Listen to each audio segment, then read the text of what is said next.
இன்று பிப்ரவரி மாதம் 18ஆம் தேதி அஸ்வசும தொடர்பிலான மிக முக்கியமான தகவல்களோடு இன்றைய காணொளியில் உங்களை சந்திப்பதில் மகிழ்ச்சி. குறிப்பாக இந்த அஸ்வசும கொடுப்பனவு மார்ச் மாதத்தோடு நிறைவடைகிறது. ஆனால் காலம் நீடிக்கப்பட்டிருக்கிறது. அது எப்போது வரைக்கும் அந்த கொடுப்பனவு வழங்கப்பட போகிறது என்பது பற்றி இந்த காணொளியில் பேச இருக்கின்றோம். அதே நேரம் மீளாய்வு சம்பந்தமான ஒரு செய்தி கிடைத்திருக்கிறது. எனவே மீளாய்வு முதலாம் கட்டத்துக்காக மனக்குறை ஃபார்ம் போட்டவங்க அந்த மனக்குறை சம்பந்தமான முடிவுகள் எந்த மாதத்தில் எடுக்கப்பட போகிறது என்பது சம்பந்தமாக நாங்கள் பேசுவதற்கு தயாராக இருக்கின்றோம். அதே நேரம் இந்த இரண்டாம் கட்டத்தில் விண்ணப்பித்தவர்களுக்கு பணம் எப்போது கிடைக்கப் போகிறது என்கின்ற விடயங்கள் சம்பந்தமாகவும் இந்த காணொளியில் பேசுவதற்கு தயாராக இருக்கின்றோம். அதே நேரம் அஸ்வசும தொடர்பிலான மிக முக்கியமான சில விவரங்களை இந்த காணொளியில் உங்களுக்கு வழங்கலாம் என்று நினைக்கின்றேன். எனவே இந்த காணொளியை நீங்கள் முழுமையாக பாருங்கள். இன்றைக்கு தான் இந்த சேனலுக்குள்ளே வந்திருக்கீங்க அப்படின்னு சொன்னால் அஸ்வசும தொடர்பிலான முழுமையான உறுதிப்படுத்தப்பட்ட சரியான விளக்கமான தகவல்களை அறிந்து கொள்ள மறக்காமல் சேனலை சப்ஸ்கிரைப் பண்ணுங்கள். அதோட பார்க்குறவங்க எல்லாருமே இந்த வீடியோவுக்கு இப்போவே லைக் பண்ணுங்கள். அதே நேரம் இந்த காணொலியை பார்த்ததுக்கு பிறகு உங்களுக்கு ஏதாவது கேள்விகள் இருந்தால் அந்த கேள்விகளை கீழே கமெண்டில் போடுங்க. அந்த கேள்விகளுக்கான பதில்களையும் தரத்துக்கு நான் தயாராக இருக்கிறேன். எனவே காணொலியை முழுமையாக பாருங்கள். வாங்க காணொலியை ஆரம்பிக்கலாம். அஸ்வசும கொடுப்பனவு மார்ச் மாதத்தோடு நிறைவடைகிறது. எனவே அதுக்கு பிறகு அஸ்வசும கொடுப்பனவை நாங்கள் எடுக்க முடியாதா, ஏதாவது திட்டங்கள் புதிதாக இருக்கிறதா அப்படின்னு சொல்லி நான் போட்டிருக்கிற ஏனைய வீடியோஸுக்குள்ள நிறைய பேர் கமெண்ட் பண்ணியிருக்கிறீங்க. உண்மையிலே உங்களுக்கு ஒரு சந்தோஷமான செய்தி என்னன்னு சொன்னால் அஸ்வசும காலம் நீடிக்கப்பட்டிருக்கு. அதாவது மார்ச் மாதத்தோடு அஸ்வசும நிறைவடைகிறது. ஆனால் இப்போது ஏப்ரல் மாதம் 30ஆம் தேதி வரைக்கும் இந்த அஸ்வசும கொடுப்பனவு நீடிக்கப்பட்டிருக்கிறது என்கிறது ஒரு சந்தோஷமான ஒரு செய்தி. எனவே இந்த அஸ்வசும கொடுப்பனவு மார்ச் மாதத்தோடு நிறைவடையும் என்ற கவலையோடு இருந்தவர்களுக்கு இது ஒரு சந்தோஷமான செய்தியாக இருக்கும். காரணம், ஏப்ரல் மாதம் 4ஆம் தேதி வரை, அதாவது ஏப்ரல் மாதம் 30ஆம் தேதி வரைக்கும் இந்த காலத்தை அவர்கள் நீடித்திருக்கின்றார்கள். எனவே இது பிப்ரவரி மாதம், அடுத்தது மார்ச் மாதம், அதுக்கு அடுத்தது ஏப்ரல் மாதம். எனவே ஏப்ரல் மாதம் 30ஆம் தேதி வரைக்கும் இந்த அஸ்வசும கொடுப்பனவு நீடிக்கப்பட்டிருக்கிறது என்பது சந்தோஷமான விஷயம். சரி, இந்த மனக்குறை ஃபார்ம் போட்டுட்டு நிறைய பேர் காத்து கொண்டுருக்கிறீங்க. முதலாம் கட்டத்தில் நீங்கள் விண்ணப்பிச்சு உங்களுக்கு கிடைக்கல, உங்களோட குறை நிறைகளை நீங்கள் தெரியப்படுத்தியிருந்தீங்க. இந்த மனக்குறை ஃபார்மை எப்போ பரிசீலிக்க போகிறாங்க, மனக்குறை ஃபார்ம் போட்டவங்களுக்கு முடிவு எப்போ கிடைக்கும் அப்படின்னு சொல்லி கேட்டுட்ருக்கிறீங்க.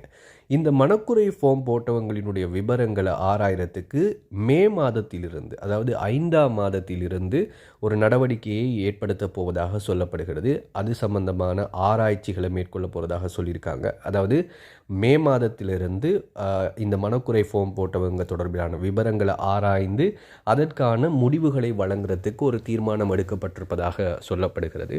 எனவே மனக்குறை ஃபார்ம் போட்டவங்களுக்கு இது ஒரு சந்தோஷமான விஷயம். ஆனால் என்ன பொறுத்த மட்டும் ஒரு விஷயத்தை நான் இந்த நேரத்தில் சொல்லிக்கொள்கிறேன். அதாவது ஏப்ரல் மாதத்தில் உள்ளூராட்சி சபை தேர்தல் நடக்க போகுது. இப்போ இந்த இரண்டாம் கட்டத்துக்கான கொடுப்பனவுக்கான விவரங்கள், அதாவது இந்த எண்ணீட்டு பணிகள், வீடுகளுக்கு பரிசோதனை செய்கின்ற, பரிசீலிக்கின்ற, விவரங்களை கேட்டறிகின்ற செயற்பாடு இன்னும் நடைபெற்று தான் கொண்டிருக்கிறது. இது தாமதமாக நடைபெறுவதற்கு காரணம், ஏற்கனவே ஜனாதிபதி தேர்தல் ஒன்று நடைபெற்றது, அதுக்கு பிறகு பாராளுமன்ற தேர்தல் நடைபெற்றது. இதன் காரணமாக இந்த எண்ணீட்டு பணியாளர்கள் வீடுகளுக்கு தகவல்களை சேகரிக்கின்ற செயற்பாடு என்பது தாமதமாகி இருந்தது. எனவே மே மாதத்தில் பார்த்திங்கன்னு சொன்னால் இந்த மனக்குறை போட்டவங்களை பரிசீலிக்கிறதுக்கான ஒரு நடவடிக்கை எடுக்கப்பட்டிருப்பதாக சொல்லப்படுகிறது. ஆனால் ஏப்ரல் மாதத்தில் உள்ளூராட்சி சபை தேர்தல் நடைபெறுவதன் காரணமாக இவர்கள் சொல்வதை போன்று மே மாதத்தில் இந்த மனக்குறை தொடர்பான ஃபார்ம் போட்டவர்களுக்கு நியாயம் கிடைக்குமா என்று சொல்லி பார்த்தால் அதுவும் சில நேரங்களில் தாமதமாகக்கூடிய வாய்ப்புகள் இருக்கிறது. காரணம், இந்த இரண்டாம் கட்டம் 2 தேர்தல்களினால் தாமதமானது. எனவே இது ஒரு உள்ளூராட்சி தேர்தல் என்பதன் காரணமாக இந்த மே மாதத்தில் எடுக்கப் போகின்ற அந்த முயற்சியும் சில நேரங்களில் காலம் நீடிக்கப்படலாம் என்பது எனக்கு இருக்கக்கூடிய ஒரு ஊகமாக இருக்கிறது. எனவே சொல்வதை போன்று மே மாதத்திலே இந்த மனக்குறை தொடர்பான ஆராய்வுகளை மேற்கொண்டு நிவாரணம் வழங்கப்படுமா என்றால் அது கொஞ்சம் கேள்விக்குறியாகத்தான் இருக்கிறது. எனவே அதை நாங்கள் பொறுத்திருந்து பார்க்கலாம். சரி, இந்த எண்ணீட்டு பணியாளர்கள் வீடுகளுக்கு இரண்டாம் கட்டத்துக்காக மக்களிடம் தகவல்களை சேகரித்து கொண்டிருக்கின்றார்கள். உரிய தகவல்களை, உண்மையான தகவல்களை அவர்களுக்கு கொடுங்கள் என்று நாங்கள் எங்களுடைய வீடியோக்கள் மூலமாக நிறைய விடயங்களை உங்களுக்கு சொல்லிக்கொண்டே இருக்கிறோம். இப்போது சில வீடுகளுக்கு இந்த எண்ணீட்டு பணியாளர்கள் வந்துட்டு என்ன செஞ்சிட்டாங்க, போயிட்டாங்க. சரி, போனதுக்கு பிறகு நீங்கள் உங்களுக்கு வந்து ஒரு QR கோட் கொடுத்துருப்பாங்க. அப்படி இல்லைன்னு சொன்னால் உங்களோட ஐடென்டி கார்டு நம்பர் எடுத்து நீங்கள் என்ன செய்யலாம், உங்களுடைய விவரங்களை பார்க்கலாம், ஸ்கேன் பண்ணி பார்க்கலாம். QR கோட் இருந்துச்சு அப்படின்னு சொன்னால், அல்லது உங்களுடைய ஐடென்டி கார்டு நம்பர் அடித்து நீங்கள் கொடுத்துருக்கின்ற தகவல்கள் வந்து இணையதளத்தில் சேகரிக்கப்பட்டிருக்கிறதா அப்படிங்கிறத பார்க்கலாம். இப்போது அந்த QR கோட்டும் அதே நேரத்தில் அந்த ஐடென்டி கார்டு நம்பரையும் அடித்து பார்த்துட்டு இணையதளத்தில் பார்த்துட்டு, சரி நான் 2ஆம் கட்டத்துக்கு செலக்ட் ஆகிட்டேன் அப்படின்னு சொல்லி நிறைய பேர் நினச்சிட்டு இருக்கிறீங்க. இந்த 2ஆம் கட்டத்துக்கான காசு எனக்கு எப்போ வரும்னு நிறைய பேர் கேட்குறீங்க. நீங்கள் புரிஞ்சு வச்சுருக்கிறது மிகவும் தவறான ஒரு விஷயம். அதாவது உங்களுக்கு QR கோட் தரப்பட்டது, அதே நேரம் உங்களுடைய ஐடென்டி கார்டு நம்பரை அடித்து நீங்கள் இணையதளத்தில் உங்களோட விவரங்களை செக் பண்ணலாம் அப்படின்னு சொன்னால், அது நீங்கள் செலக்ட் பட்டதுக்கான ஒரு விஷயம் அல்ல. அது எதுக்குன்னு சொன்னால், நீங்கள் கொடுத்த தகவல்கள் எல்லாமே சரியாக இணையதளத்திலே பதிவு செய்யப்பட்டிருக்கிறதா அப்படிங்கிறத பார்க்குறதுக்காகத்தான் என்ன செஞ்சுருக்காங்கன்னு சொன்னால், அந்த QR கோட்டையும் அந்த இணையதளம் மூலமாக உங்களோட ஐடென்டி கார்டு நம்பரை அடித்து பார்க்கலாம் அப்படின்னு சொல்லியிருக்காங்க. அதாவது உங்களோட பேசிக்கான அடிப்படையான உங்களுடைய பேர் விவரங்கள் எல்லாமே வந்து என்ன செய்யப்பட்டிருக்கும் அப்படின்னு சொன்னால், இணையதளத்தில் பதிவு செய்யப்பட்டிருக்கும். இந்த பதிவு இருக்குது அப்படிங்கிறதுக்காக நீங்கள் 2ஆம் கட்டத்துக்கு தெரிவு செய்யப்பட்டவங்க அப்படின்னு சொல்லி நினைக்கக்கூடாது.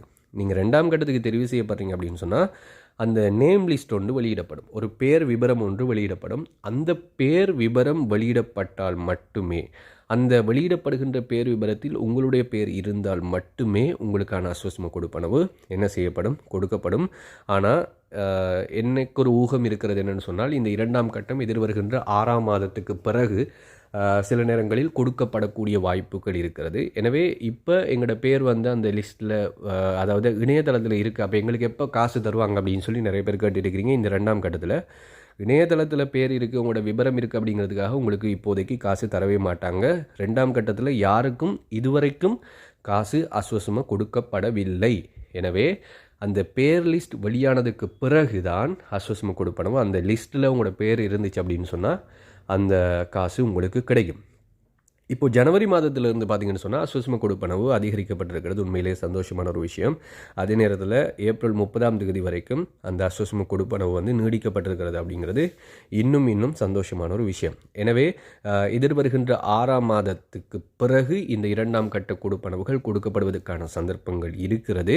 எனவே உங்களுடைய பேர் இணையதளத்தில் இருக்குது அப்படிங்கிறதுக்காக, உங்களுடைய விபரம் இருக்குது அப்படிங்கிறதுக்காக நீங்கள் யாரும் வந்து எனக்கு காசு தரல அப்படின்னு சொல்லி கேட்காதீங்க. அந்த பேர் லிஸ்ட் வெளியானதுக்கு பிறகு தான் உங்களுக்கான காசு வந்து சேரும். எனவே இந்த அஸ்வஸ்ம கொடுப்பனவு தொடர்பில் இந்த விபரத்தை உங்களோட பகிர்ந்து கொள்ளணும் அப்படிங்கிறதுக்காக இந்த காணொலியை நான் பதிவு செய்தேன்.